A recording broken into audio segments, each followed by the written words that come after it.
Hello, this is John Miller, the creator of this podcast. Now, the rest of Everest is probably the most in-depth look at just what it takes to climb the world's highest peak. But keep in mind that it is a series. And if you're checking out the podcast for the first time, do yourself a favor, go back to episode 0 and watch everything in order. That's really the right way to enjoy it. Thanks so much. Hey everyone, it's John Miller. Real quick before this week's episode, I just want to say thanks to a viewer from Virginia, Mike Harris. He had some business to do in Denver and so actually emailed me to say, hey, can we get together and have lunch? And we did. We went to the Mount Everest Cafe here in town, owned by Karma's nephew, Dawa Sherpa, and we had some dalbat and had a really great lunch.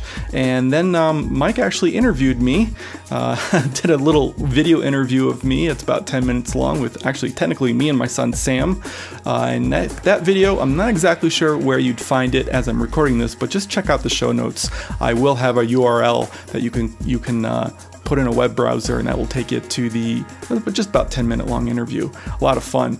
Then we actually did some sightseeing, got to see the reservoir that I live on, Horsetooth Reservoir here in Fort Collins, and we even went all the way up to 12,000 feet in Rocky Mountain National Park's Trail Ridge Road and got to hang out in some snow and get some altitude under our belts a little bit. That was really nice after lunch. So thanks so much for coming out, Mike. It was really great to meet you, and if anyone else is going to be in the northern Colorado area and wants to say hello, by all means, shoot me an email. Let me know if you're going to be in town. I'd love to have lunch with any and all of you. That would just be great.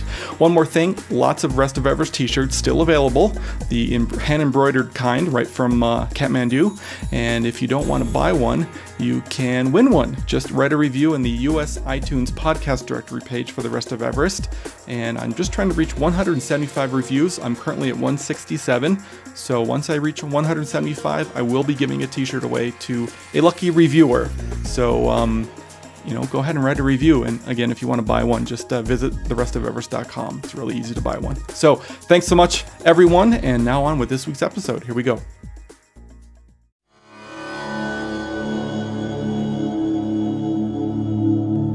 This is the Rest of Everest video podcast, an almost unabridged expedition experience. Episode 84, A Kind of Homecoming. Hey. Well, hello again, everyone. Welcome back to the Rest of Everest. I'm John Miller. I'm joined, as always, by Scott Jacobs out in beautiful Tuolumne Meadows in Yosemite National Park in California. How's it going, Scott? It's going well, John. How are you today? I'm doing great. Scott actually has two houses in Yosemite National Park. One is at a much higher altitude for the summer, and he has transitioned to the higher mountain house. And how are you liking it, Scott? It's feeling good. Sitting at about 9,000 feet right now, and it just feels right. Get up out of the heat, huh? Absolutely. I was lucky enough to go up to 12,000 feet in Rocky Mountain National Park just yesterday, so that was great for me. Great to get up to altitude, like I mentioned actually just before the podcast here with Mike, so that was great. But this week, we're going to get up to some even more altitude as we actually do make it to base camp. I think you're really going to like it. Let's head up to, actually just on the way to base camp, so here we go. All right, so these are some photographs that I forgot to edit into last video episode. I always forget that Scott's camera had some really great pictures, and I took almost no still photos myself, but these are some of the shots with our nice pair of flags draped around our neck.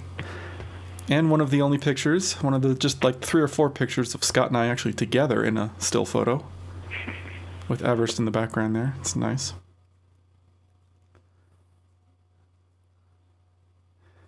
Even though you're the tallest man in the world, Scott, Everest is still taller than you. It's kind of hard to beat, isn't it? I love this photo. You guys have seen it when I was asking for donations from Lobsong, but that's me, and then our driver Younglo, then Lobsong, and Scott.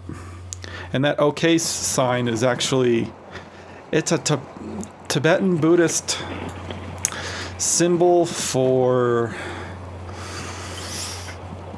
I'm trying to think like I totally gonna get this wrong, but it's something like Buddha's enlightenment or something. I totally forget, but you'll find the Buddha, certain Buddha, in many of the temples with that symbol in one hand and then an object in the other. So maybe it's for enlightenment. I think that might be what it's for. So this is the final approach to base camp. You know, you go over Ponga Pass, and then you actually drop back down in altitude, and then you slowly make your way back up. There's Everest in the distance there. And things were different this year from 2003. In 2003, we actually were able to drive right up to our camp, and had we been climbing Everest, we probably would have been able to. Gotta make way for the traffic here. But because we were not climbers, we were not actually allowed to drive all the way up to base camp proper. Instead, the little Tibetan shanty town, what Ben and I referred to as Barter Town, was not allowed to be set up at base camp. It was actually set up next to the Rambuk Monastery, or not too far from the Rambuk Monastery. About 7 kilometers further down the road than base camp. So that's where we're actually heading right now.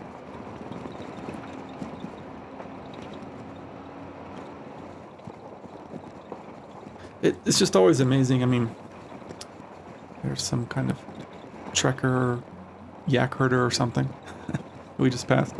But I'd forgotten how dramatic this valley is, and see a big radio tower on your right there, and some sort of like pink hotel.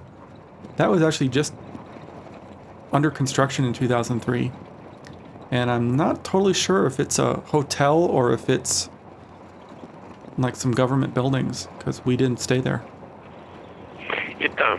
I remember it being a hotel, or at least they were advertising that it's going to be a hotel. But I do remember feeling slightly disappointed. You can't stop progress, but here we are driving into the wilderness. But it definitely feels like wilderness. This is Everest, and we're going to Everest Base Camp. And even though we are driving, the sight of a hotel was a little unwelcome. Yeah.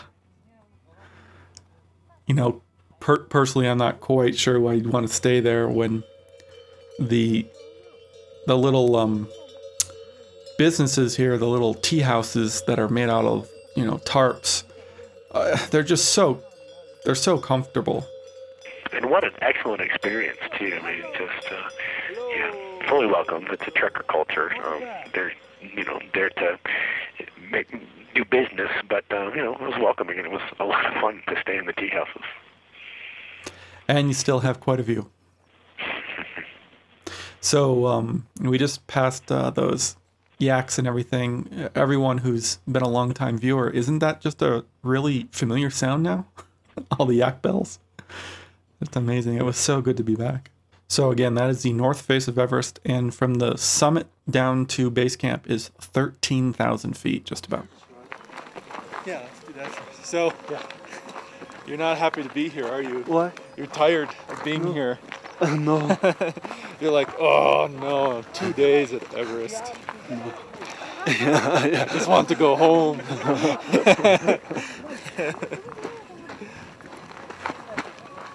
I was making fun of Lobsang because Everest Base Camp's not his favorite place. More than happy to take people there. It's pretty remarkable to be back here.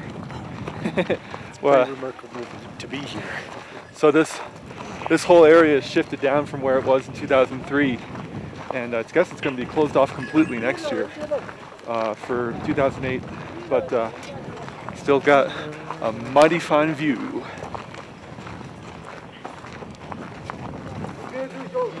Even this Hotel California, it's still there. Oh, that one.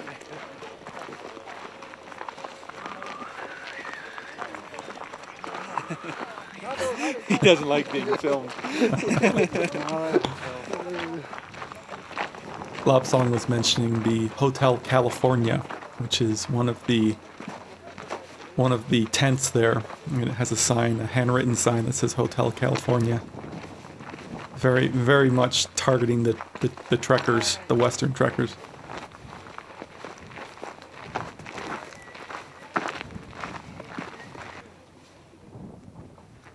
And this is the place that we were going to stay. We poked our heads in a couple, and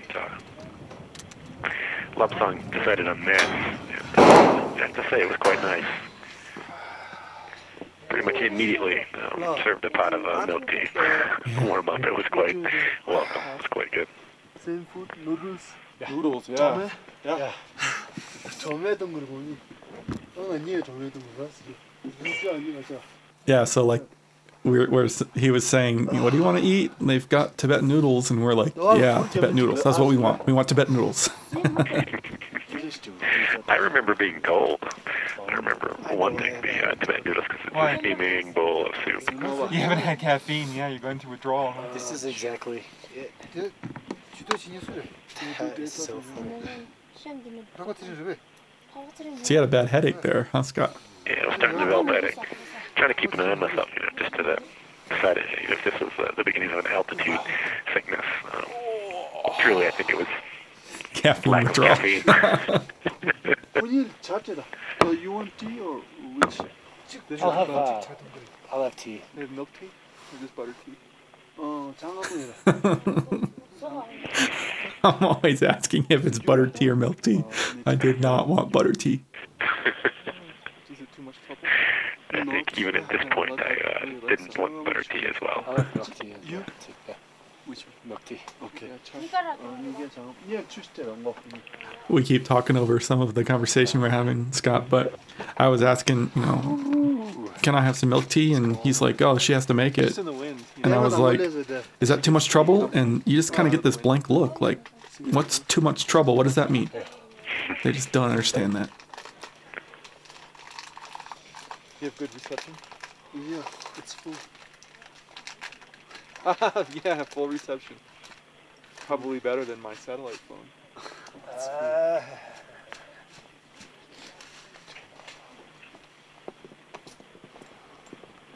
Yeah, China Mobile, they put a cell phone tower up at base camp now. Because there's enough people with cell phones to make money off of it. This one is not good. There was really good reception there. I'm in the signal.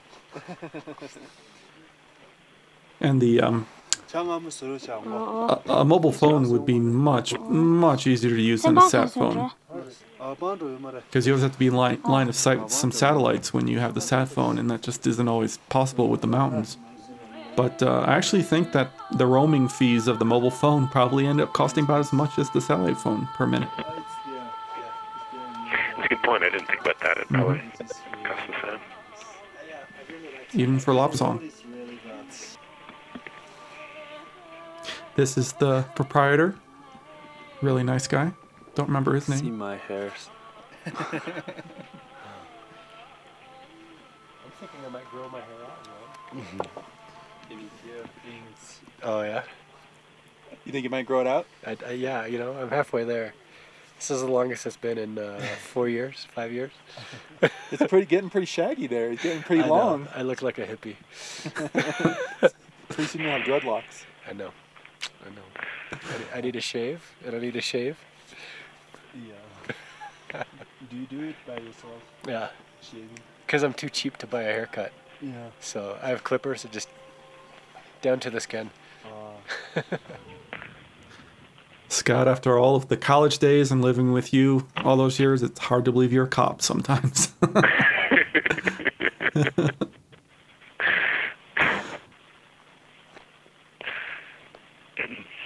Funny where life will take you. Everest Base Camp or law enforcement. Yeah. So this is actually on our little walk up to base camp. Again, there's a whole lot more to look at than just Everest. You're in this valley and surrounded by these tall peaks. It's just amazing. The mountains may change every day, and these things were just fantastic. So much to look at. So much to see. I just asked Scott to walk up there because one of the things you always want to do when you're getting some landscapes is every once in a while introduce a person, because otherwise you can't tell how large stuff is. A person is always a way to give scale. Just a little tip there. Here we are still on a road, but these are, 19, 20,000 foot ridges here, if not higher. See this tent right behind me? Yeah. Look past it. Do you remember talking with Lopsong? He felt obligated to come with us. And we told him that he didn't have to, and he took us up on that. Yeah, I told him, I've been here before, man. Well, He I was think like, oh, good.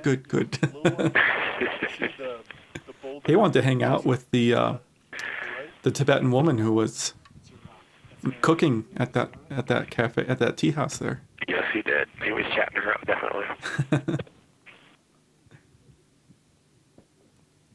One of the things I was saying earlier while we were just talking was while we were there at base camp, I was telling Scott, look at that, those tents just to the left of us, and you see that rock ring there.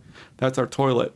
And I was looking for Brian and Justin from the longevity team because I wanted to meet up with them at base camp, and I wasn't exactly sure where they are. And then here I'm filming these Tibetan men here walking back down from base camp or from ABC, and I heard, John, how's it going? And I looked over, and that was Brian, and those guys happened to be using exactly the same camp spot that we used in 2003. It was just, it was amazing. That's one big mountain. You said it earlier, but that's 14,000 feet additional from where we're standing. Just huge.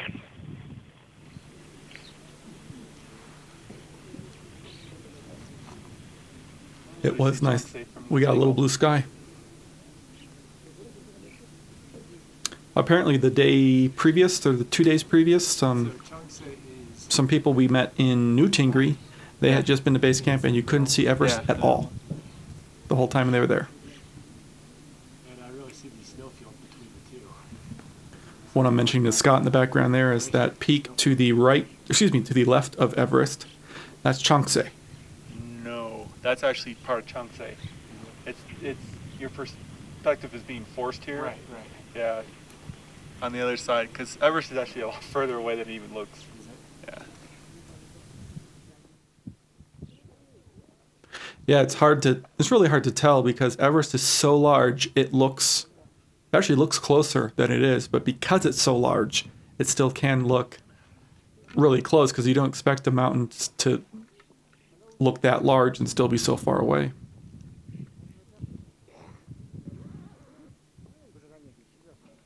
Here's a nice pan of base camp.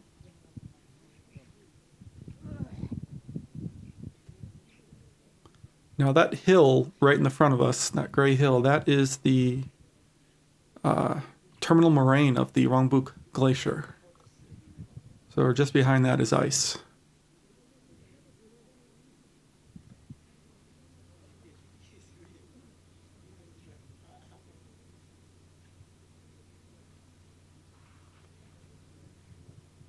Here's a nice close-up looking over Changse up to Everest.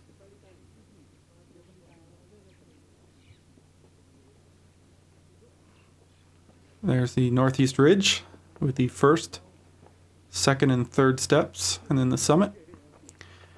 And down from the summit, you can see the rock turns a little bit of a color way below the summit, and that is the yellow band that everyone talks about. It's a different layer of rock. I think it's this point there. Oh, that guy threads. Okay. This is actually up on the moraine. Water is so beautiful. There are these ponds there, and we're actually with Justin and Brian now. We'd found them. Gotta find a good spot, but it's pretty. Wanted to interview them. Yeah, Upper sections of the mountain.